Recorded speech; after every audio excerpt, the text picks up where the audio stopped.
Every year, we see long debates at the state capitol over Democrat-led gun control bills. Today, Dems advanced a bill that would ban printing parts for 3D guns and would outlaw selling or giving away the electronic instructions to print those guns. Spencer Soicher shows us how Republicans are pushing back not with just a Second Amendment argument, but a First Amendment argument too. Following a shooting at East High School in March of 2023, investigators searched the shooter's home. In a bedroom where 17-year-old Austin Lyle lived, police found a 3D printer and materials for it, and what they believed was a failed effort to make a 3D printed gun.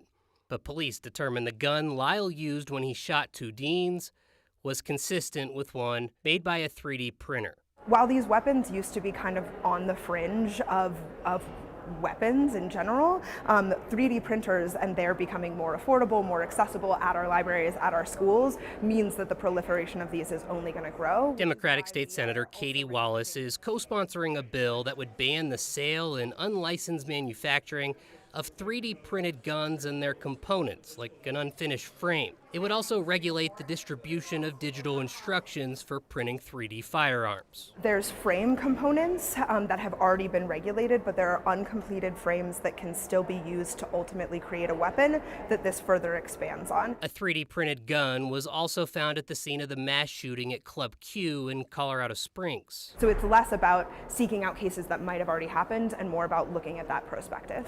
Being able to manufacture guns or gunsmithing has been something that's been around, well, since the firearm was invented for hundreds of years.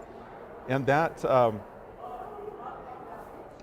is just one step too far here. Republican State Rep Matt Soper says this isn't just a Second Amendment issue. He says it's a First Amendment issue too. The First Amendment allows us to have very controversial books even in our possession, so just having an instruction or the back software, I mean, that in and of itself, we believe is a violation of the First Amendment. The bill initially banned possession of 3D printed guns and the instructions to make them, but it was amended Friday to focus on just manufacturing and selling. Republicans still aren't satisfied. I believe the bill's not needed.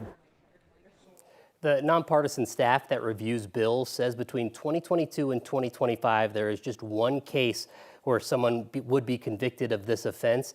It's not clear if the shooter at East High School was counted after he died by suicide.